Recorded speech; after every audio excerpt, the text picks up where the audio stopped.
Greetings, everyone. Welcome to another episode of the Enterprise Edge. I am Mark Vigoroso, founder and CEO. I am overjoyed to have a colleague of mine, Knut Alicke, based in southern Germany. He is a former longtime partner at McKinsey, is currently a professor at the University of Cologne. Welcome, Knut. Thank you for joining us. Thanks a lot for having me, Mark. Yeah, no worries. So we're going to have a discussion. So Knut is a longtime supply chain expert, specifically in the area of digital transformation. And certainly as technology like AI is emerging, generative and predictive and agentic is emerging in the supply chain and many other sectors, Knut has a lot of good perspectives on that. And we're going to share that with our community. So thank you everybody for listening and joining. So with that, let's jump into our conversation. So I mentioned AI, Knut. The thought here is that there's a lot of disconnect between what the vendors, what the technology innovators out there, the big guys like SAP and the smaller startups that are AI native, what they're promising, what they're marketing, and then what supply chain organizations are really able to digest, implement, and scale in the near to medium term. There seems to be a bit of a gap between those two, realities, I suppose. I'm curious if you see that same gap happening, and how do you see that gap closing in, I don't know, the next matter of months, maybe years?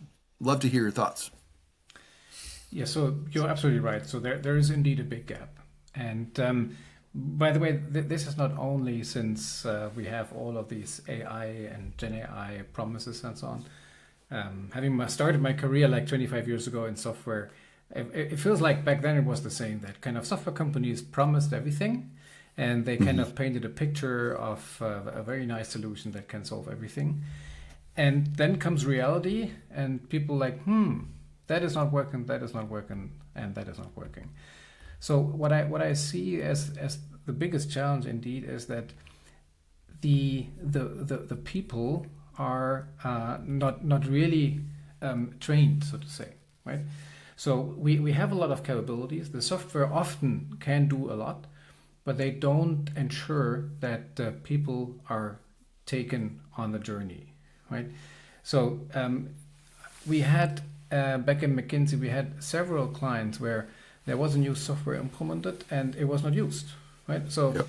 one 20 billion pharmaceutical company just implemented a new planning software for a couple of millions. And we did an analysis and found that only 7 active users are logging in Oh, every day, right? So, and that is not because the software was bad. It's not because people were stupid. It's kind of the people were not trained on the new software. And that is also kind of reflecting on how software is selected. There's often no experience or lack of experience in the companies. So they kind of trust the nice glossy marketing pitch of the software companies. And then they come up with endless specs. And clearly the software company fulfills all of them. And then they select based on a couple of pitches, but never on a proof of concept. And I always ask my clients, hey, would you select a new car based on a 5 minutes YouTube video without having really checked it out, sit in the car? No one would do that. For software, we do that. And it's much more expensive, right? So a very important kind of try it out, do a proof of concept, do a kind of a short kind of 4 week sprint with your experienced planners, have them sitting in front of the system, and then select it. Now, what I feel with AI, and we can go more into detail on that, AI will help because AI will encapsulate a lot of the super nerdy stuff that's in the background. And with this, I'm sure that it will become better or easier, or kind of software is used more. right, right. And in your McKinsey experience, and you spent a couple decades, right? There's about 20 years with McKinsey. Yes. Is that right? And all in the supply chain space. So there's you mentioned a good point about selection, right? It's technology selection, and the very selection process is changing radically in terms of how buyers, whether they're procurement people or line of business or IT people, the process by which people are prioritizing, tire kicking, shortlisting, selecting technology vendors is radically changing with AI, right? There's a lot more AI assisted software selection processes happening. And I'm curious, in your observations and maybe working directly with clients, when it comes to selecting supply chain applications, do you think AI, whether it's simple generative AI, is going to improve either the efficiency or the efficacy of supply chain software selection? It is definitely, Yeah, but as we already just discussed, the bigger challenge yeah, is that if we do not go from in the selection process to kind of a real world problem, kind of small real world problems that we have in our organization, then it is still a little bit artificial. So we can kind of yeah, clearly shorten the process, right? We can kind of gather more information. We can kind of have AI supported kind of question and answers, and so on and so on. But for me, the biggest challenge is that get your people together, ask them to work with the software and see whether that is something that helps them to be faster, to be more efficient, and to have a better result, right? If this is the case, then go for it, right? If it's not kind of enormously expensive. So Gen AI will help in the selection process, but even more important, make it practical, right? yeah. No, that's important. That's great. That's great. So you mentioned this a little bit, Knut, a moment ago about talent, and I think it's an important point because the solutions that are being offered on the market now in supply chain are becoming more and more sophisticated. There's more and more obviously embedded AI. There's agentic AI now as autonomous agents that are executing workflow, sometimes with a human in the loop, but sometimes mostly or fully autonomous, and that's going to continue to move. But there's a lot of companies like SAP and others that are advocating for things like supply chain resilience and supply chain orchestration, and which have a lot of meaning behind them. They're big words, but there's a lot of meaning behind them that encompass business processes and people and organizations across many, many different companies, suppliers and customers and internal and external organizations. And supply chain has always been a chain, right? It's always been a chain of entities. But within all of that, there is an increasing need for talent that perhaps hasn't historically existed. And that talent could be related to AI governance. It could be related to simple prompt engineering. It could be when there's a human in the loop of an AI assisted process. What is that human intended to do? What are the procedures? What are the skill sets, right? And I'm curious, how do you see that talent landscape evolving? Do you think companies are well positioned to adapt as quickly as they need to or should in order to capture the value from some of these forward-leaning technology investments? Or tell me a little bit about how you see that sort of talent technology match happening over the next, matter of months and years. That's a very good question, and it's very often it's not a match; it's really a mismatch. Yeah. So I feel that with advanced planning software, it sometimes feels like you need to have a PhD in math to really be able to set it up and to use it. And that's not what all the planners have. They're kind of Right. often even to grow through the organization, and they do not have an engineering degree or whatsoever. And they because they understand the business, they have a very good tribal knowledge. They can clearly add value, right? So this is something that we always need to keep in mind. So what is it that we need? We need to have these kind of experts, PhD and supply chain type of people that can set up, that can kind of work with a software, set it up for all the others to work in the right way. we then, very important, we need to have kind of people with a business sense, right? That are the active users, right? So they might not understand all the detailed machine learning algorithms and so on, but they have a sense of, hey, this customer will probably go up, this customer will go down, and that is a super important information for your demand plan, right? They will understand that, oh, in my manufacturing site, here we have an assembly line that is kind of that struggles, and here we can produce more, here we can produce less. So that is super, super important. And this is something that companies need to develop themselves, right? So they need to make sure that, hey, here we have this great tool. You don't need to understand all the details, but we need to have you to use it with your business sense, and you with this get most out of it. So that is super important. So capability building is super important, and that is what we always see is lacking, right? So it feels like software companies kind of throw some great tool at the planners, and then kind of afterwards wonder, oh, why are you not using it, right? So why is it that we see a gap? So we need to have, to summarize, we need to have experts, right? Set it up. We need to have kind of people using the system with kind of business sense. And then what I feel is what one of the biggest benefit of all of the Gen AI, agentic AI is the interface of the planner to the algorithm. So it's sometimes it's super frustrating if you think about a planning system where if you want to kind of find out a problem, then you need to navigate through 8 different tables. So that takes a lot of time, and you cannot scale it, right?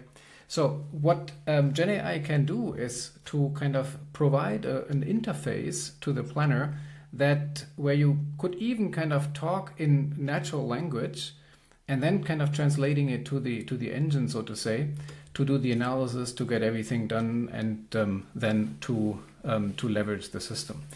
That would be super, super interesting. And as a side effect, you could also kind of from the planner, you could, so to say, learn the tribal knowledge, right? Not to replace the planner, but to enhance the planner, right? And I'm sure that there is a couple of tasks that are super boring that will be automated by Gen AI, but there is an even bigger impact in making the planner more successful by showing more information, showing kind of the end-to-end impact of a decision that the planner might want to put in, and with this increasing service, increasing availability, right? So the big impact is not necessarily, oh, we can reduce kind of our planning team by 10%.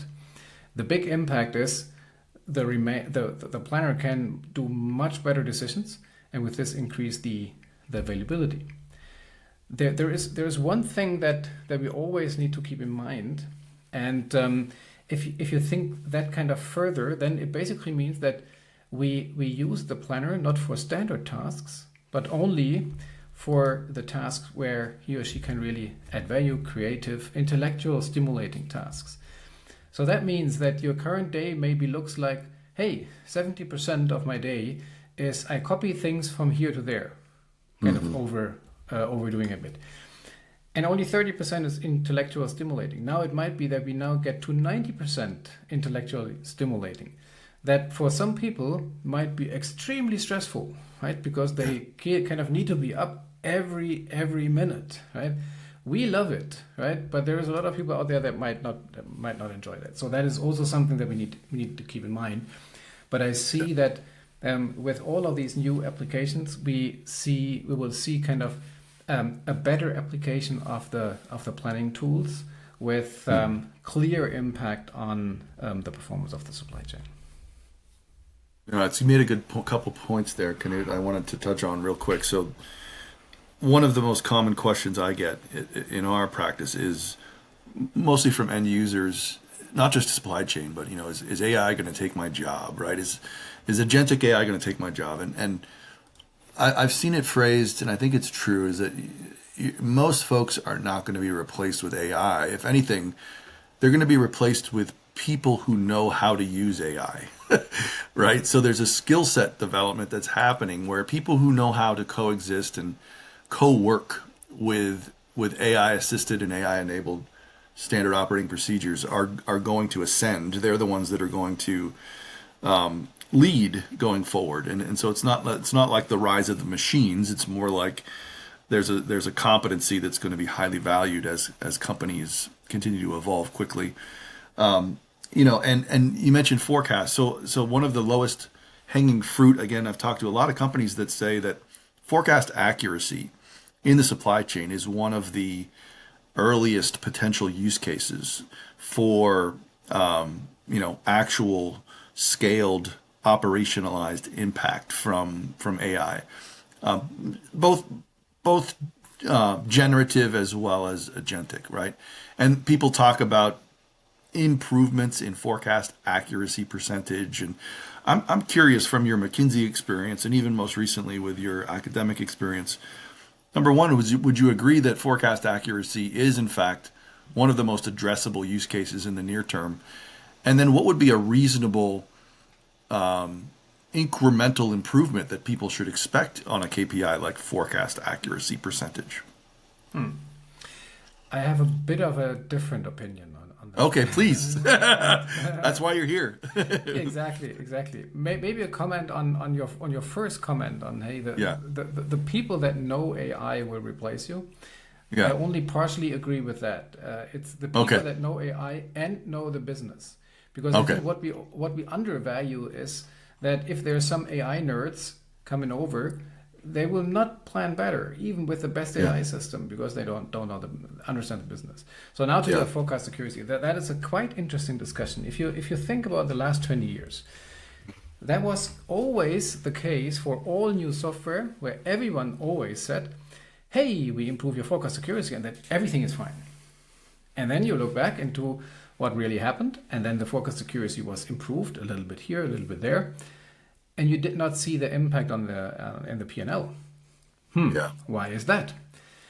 Because this forecast was improved standalone, but it was not integrated into everything else. I just last year had a discussion with a client where we were discussing inventory optimization. And they had also set up a new great forecast improvement project. And then I asked them, hey, how do you calculate inventory? How do you calculate your replenishment strategy? And he was like, yes, it's days of coverage, right? Or reach or whatsoever. There is nothing in these calculation on forecast accuracy. So if the forecast accuracy is 100%, the days of coverage would not go down. No impact. And that is where I feel that, first of all, we need to understand the end-to-end implication, right? If we improve the forecast, clearly we should have lower inventory. We should be able to plan better. We should have better utilization in production, and we should better call off from the suppliers. There is clearly an impact.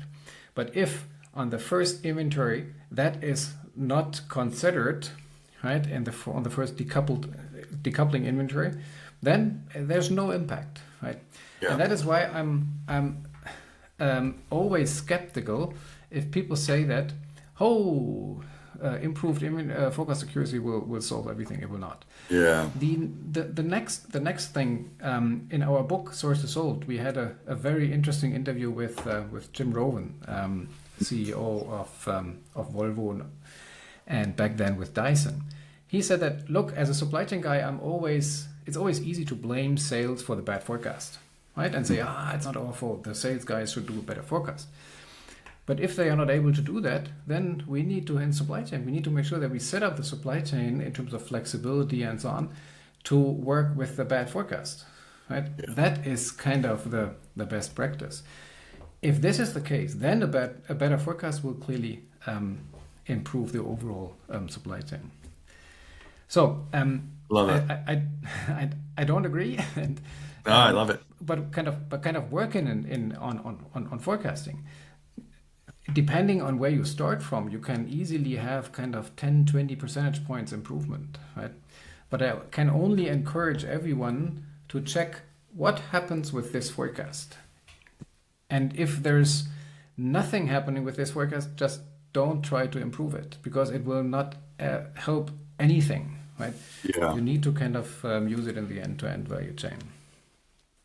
Yeah, it's we're gonna follow up, because there's such a long discussion here around forecasting, because there's a sort of a question around the law of diminishing returns. Because if you think about it, right, there's this hypothesis that with AI's ability to facilitate the ingestion of so many more data points and so many more factors and so many more internal and external maybe predictors of supply and demand, that therefore, sort of ipso facto, you will have a more accurate forecast. But I think your point is the question is, okay, well, what is the, based on where you're starting, what is the actual value operationally and financially of a better forecast, right? Is it actually important to focus there and improve an increment?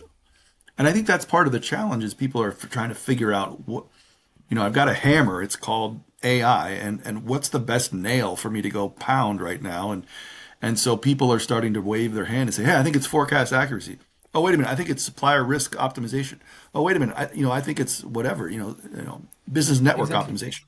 And So and and then and it then yeah, and then what happens is then you have kind of these siloed solutions where you kind of for that yeah, silo even improve, right? yeah, So you improve your forecast accuracy, but you don't link it to the rest. You improve your transparency on suppliers, and then you have kind of a better risk monitoring, but you don't yeah. link it in your SNOP process and with the scenario That's right. planning. That's And right. and with this, you don't see any impact, right? Or you apply it for whatever inventory optimization, but then you have people kind of overriding it because they fear that we're going too low, right? Yeah, And only if you really have it end to end, and if you kind of take the people along with you, then you have the impact. And the impact is clear. The impact is on service availability. That's the most important KPI in supply chain. It's very often not considered. Very often yeah, people look into cost and to inventory, right? Because that's yeah. easier to manage. But lost Right. sales is the single most important KPI in supply chain. Yeah. No, that's great. So Knut, we're going to have you back because I have about 50 more questions. So we're going to we're going to close with two quick ones. The first one, can you tell folks how they can get a hold of that book that you mentioned? I'd love for people to know where they can get their hands on that. They're very simple. Go on Amazon. Yeah. Myself and Radu Palamario are the authors. The book is Yeah. called Source to Sold. Yeah. And if you allow me a 30 seconds pitch, we Please go. Yep. 3 years ago, Radu and I kind of thought about, hey, why is it that we do not see more people in the board, so CEOs, COO, with a supply chain background? And then we discussed a bit about board because it's kind of these are nerdy people, they're introvert, they don't like this kind of being at the top. And we said that we need to change that. And to change that, we started then to interview people that made it, so to say, to the CEO and have a supply chain background and ask them kind of, hey, how did you get there? What is special? Kind of what is recommendations for your for young students? And that is 26 of these interviews, and then we kind of condensed the Wow. chain model because that was kind of the similarities that we saw. And it's a great book, so go for it. Yeah. Source to Sold. That's great. Thank you, Knut. And is there a Kindle edition? Sure, there's a Kindle Okay, edition. of course. Of course. All right. Well, let's wrap with one last question, then we'll let you go, Knut. We mentioned resilience a moment ago. It's a hot sort of lightning rod issue in supply chain these days, post pandemic. The whole idea of being more adaptive and more anticipatory of supply chain disruption, whether that's acts of God or geopolitical situations or whatever, being more resilient, having contingency plans, having plan B through Z.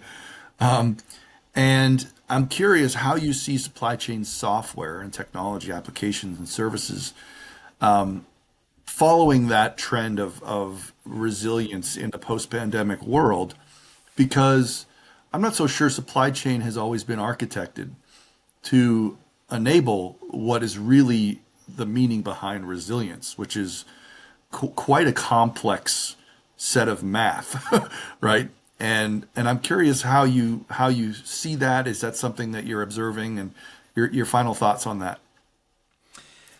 So indeed, Yeah, the discussion on resilience is quite an interesting one. yeah, We helped a lot of clients in the last 5 years to become more resilient. If you think about from a software perspective, what they need, actually it's everything that end-to-end planning software offers, right? So I would say theoretically we have everything. Let's say you need to assess the whether there is a disruption. It might be in your suppliers, it might be in your own plants, it might be in your customers, it might be in the transport in between. With this assessment, this disruption, you would then need to kind of have a list of mitigation levers, right? A lot of companies did not have these lists; they were not prepared for that. Yeah. So that is something that we need to come up with. Then we need to evaluate, right? Because it's always that the notion is always that if you are setting up a resilient supply chain, that is very expensive because you need to have a lot of inventory, you have cost, you have kind of expedition, you have multiple suppliers. And to a certain extent that is true, but we need to understand where's the threshold, where does it make sense? So we need to understand the trade-offs. And this is where current software is not used in the right way or cannot offer it. So for example, you want to understand, hey, I have this one supplier and I know that I need to have a second source for this one very important component. And I can source that from Asia or I can source it locally. Now, you want to evaluate what's the difference. You have freight costs, you have inventory, you have availability, and so on and so on. So that is something that that needs to be done and is not yet to the full extent done by the software. So that is something. Then, very important, next to software, we need to also make sure that we have the right story, because there is a lot of boards that kind of really think short-term profit, and then they kind of hear you talking about, oh, we need to kind of increase the cost a bit to be more resilient. Oh, but what if nothing happens, right? So we need to tell the story. So like everyone understands that you need to have a car insurance, right? No one would question that. But for a supply chain to be more resilient, no one understood, right? So we need to kind of understand what is the value at risk, what is the margin at risk if we don't do that, and then we can kind of come to a trade-off, because it doesn't make sense to kind of build inventory for 5 years or so. There is clearly a trade-off that needs to be understood and evaluated. And honestly, the process to do this on an ongoing basis is the good old SNOP or IBP process. So, Yes. This is the place where this needs to be discussed and where we need to prepare. Honestly, most of my clients never had a proper scenario planning in place. And if you don't have scenario planning, you cannot evaluate how much do you invest in resilience and not. So there's a lot to do. And with this, and honestly, it's also it's always changing. So it's not that we kind of now have a project in 2 months, we have a resilient supply chain, and then we move on. We need to, on an ongoing basis, check, because the things change, kind of trade conflict, disruptions everywhere, global warming, and so on. So we need to kind of stay flexible and adaptable. And with this, we need to, in the SNOP process, always look into different scenarios and what might happen, what might not happen, and what do we do against it. No, I love it. It's kind of a reminder, right? There are a lot of fundamentals, a lot of building blocks that exist with core processes like SNOP, where you have the S, the input, and the OP, which is the response, sort of, right? And that constant syncing, right? And it's not like you have to wipe the slate clean and start all over. There's a lot of foundational building blocks procedurally and technologically. So I know we're running up against time. So Knut, thank you so much for your time. You're a busy guy. I meant what I said. We'll have you back shortly. I enjoyed the conversation. Please check out Knut's book on Amazon. I will, most definitely. Thank you all for joining. We'll catch you on the next episode of The Enterprise Edge. See you all. Take care. Bye-bye.